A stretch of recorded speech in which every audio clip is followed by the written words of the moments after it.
Hi ladies, this is my little monkey. Her name is Sophie Olivia. She just woke up from her nap. She has her little wubby and she is 1 year old. Um, it took us, as soon as I had Isabella, I had wanted to start trying to have another baby right away, but Victor wanted to wait until Isabella was a year old. So we went back and forth on if we should try right away or if we should wait till she was one. So I had finally convinced him that we would start trying 3 months before she turned one, before Isabella turned one. So we tried for those 3 months, and all of those 3 months were negative. And then Isabella turned one in 2010 in September. And I was taking Provera, and I was on a really good diet, and I was exercising every single day. And finally, in October, I did my Provera the 1st to the 10th of October. That for some reason I didn't even think to test before taking the Provera, because it was I just felt it was pointless, because in September I had taken my Provera, and yeah, September, and AF never showed up. And then I ended up taking 7 dollar store tests, and all 7 were positive. And Victor was like, kept on calling me, telling me I was pregnant, and I wasn't, I would have been happy to have another baby that fast if, pretty much without trying, because we were not trying to have a baby then.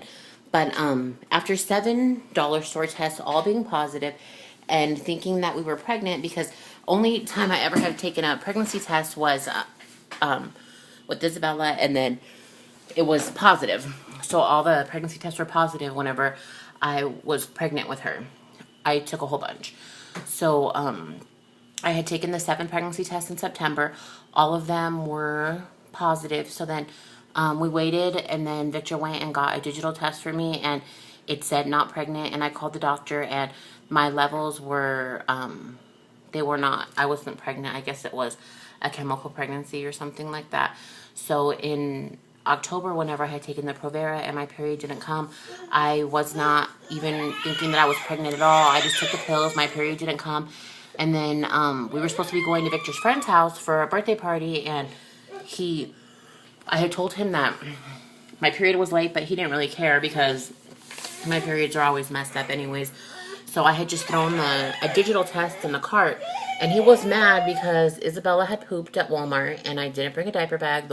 It's always the one time whenever you forget to bring your diaper bag is the one time whenever you need it, because you can take that stupid bag with you everywhere you go and never, ever, ever need it.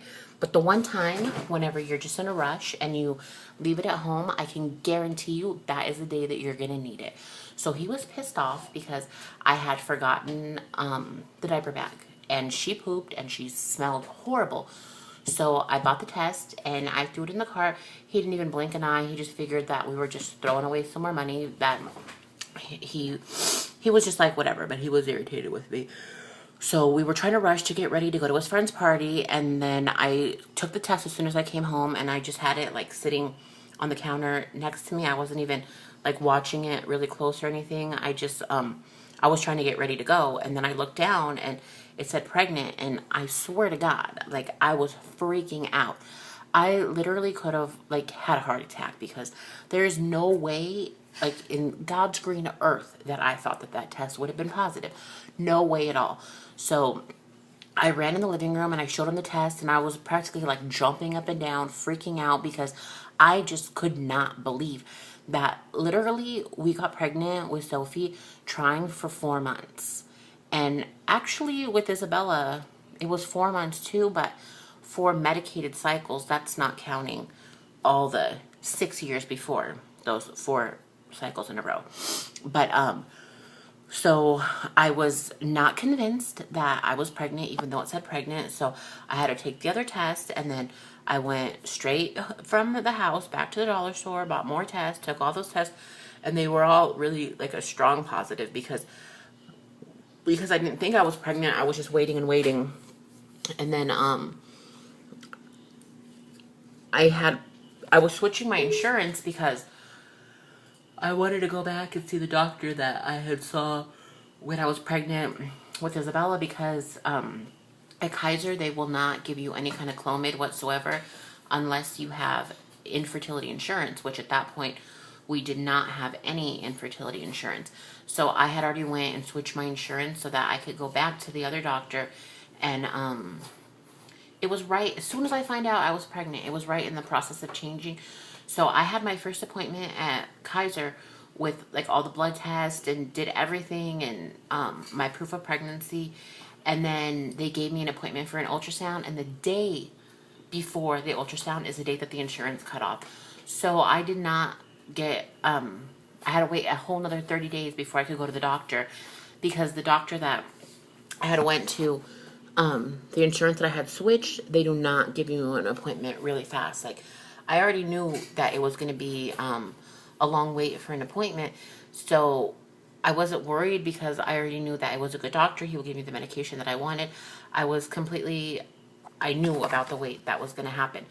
But, yeah, so I didn't get my ultrasound with her, and I was upset and blah, blah, blah. But it ended up being just, she was fine. A month later, whenever we were able to finally get our appointment and see the baby.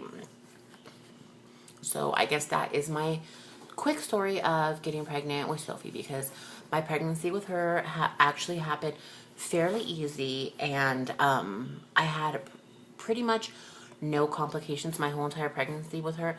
I was wishing at some point the doctor would put me on bed rest, but that never happened. I was told to rest for like 2 weeks. Close to the end of the pregnancy, I had low fluid, and it was just a random ultrasound. One day, Kaiser called, and they were like, you're supposed to be here for an ultrasound. We're calling to reschedule your ultrasound to see if you can come. And I was like, what are you talking about? I don't even have an ultrasound. I'm like, well, the doctor says you have an ultrasound, and we wanted to see if you can come in a half an hour earlier. So pretty much I got off the phone, went to the ultrasound the next day. They called back either the next day or the same day, and they said that the baby's fluid was too low. So I had to go back in and have non-stress tests and some ultrasounds. That happened like 2 to 3 times. But pretty much just with drinking tons and tons and tons of water, more water than I could probably handle, because I already drink a lot of water as it is, her fluid went back to normal. And when I was 8 months pregnant, I was cleaning, and I was cleaning from the sink to the refrigerator, and I slipped and fell because our floors are really slippery, and we had a pool, and everybody always would fall all the time. And that day I was home by myself with Isabella, and I was cleaning, and I fell, and I had no way to brace anything, and then I pretty much like fell pretty much like straight on my butt, I guess, but without bracing. And like, I'm a big person, so that's like a lot of weight that hit. And I called Victor. He came home from work. He took me to the doctor. But where we live, once you're past 20 weeks pregnant, no matter what the problem is, Kaiser will not see you at the urgent care. You have to go to they call it the pavilion, the women's pavilion. You have to go there and get seen. But since I was pregnant, all they're worried about is the baby. So they take me in, they checked the baby, they did an ultrasound, the baby was fine, so they sent me home. The fact that I couldn't walk, or I was walking like I had a stick shoved up my butt, they did not care. But it took months and months. Like, my recovery for my C-section, it was a scheduled C-section because I had a C-section with the first one. It was horrible. The recovery was horrible. After I had the baby, right before I had the baby, it was a week of hell. Like, I had got pink eye, I got sick, I had a huge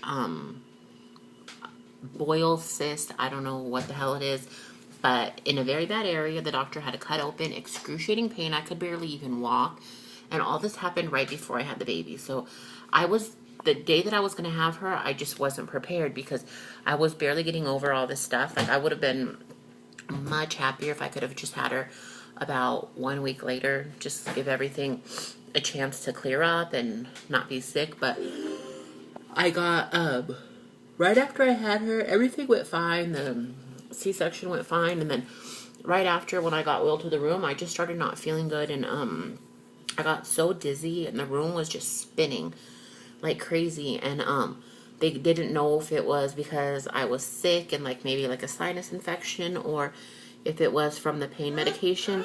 So pretty much from after like 1 hour or less of having the baby, they took off all the pain medication. And I was only taking, they would only give me 600 milligrams of ibuprofen every 6 hours. And even at home, I would take more than 600.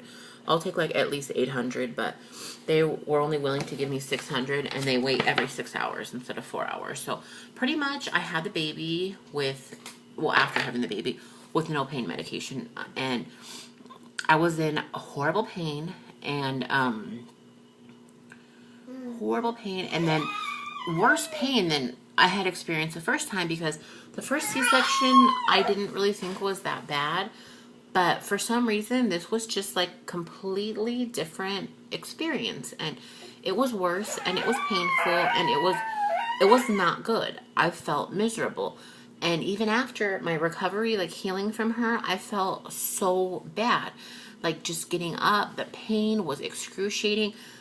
And once everything healed better, I was still in pain. And finally, like, I was just talking to the doctor over and over and over, like, I fell when I was pregnant. There is something wrong. I'm in pain. This is just not normal. And I couldn't even walk like 10, 15 minutes. I mean, the pain was awful.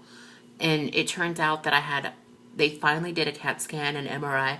And with that fall, I had fractured my back between the L3 and L4 vertebrae. And that's why I was in so much pain. But they didn't even find that out until the baby was probably over 6 months, because the doctor was just blaming the pain on my weight. And I knew it was more than that, because I have never been a small person. Maybe when I was born, I was small. That's pretty much it. And I told her, I know like back pain from just being overweight, and then there's back pain from an injury. And I mean, my doctor, it took months of me having to keep on making an appointment for her to finally agree to do the MRI and the CAT scan, and that's whenever they found that out. But other than the low fluid, which lasted about 2 weeks, and then a horrible fall and a horrible recovery, the pregnancy with her was perfect. Like, it was no problems at all. It was, I was tired, and every time I get pregnant, well, it happened twice, but my thyroid is always out of whack, but that's really not a big problem, because that's just life. It's always like that. But my pregnancy story and everything with Isabella is more exciting. But Sophie was just easy breezy, came out, and she's like the best baby anybody could ask for, sleeping through the night ever since she came home from the hospital. And she's a mama's girl, which is great, because her sister is a daddy's girl. So she is my little Sophie. You can't have mommy's phone. All right, well, I will talk to you ladies later. Good night.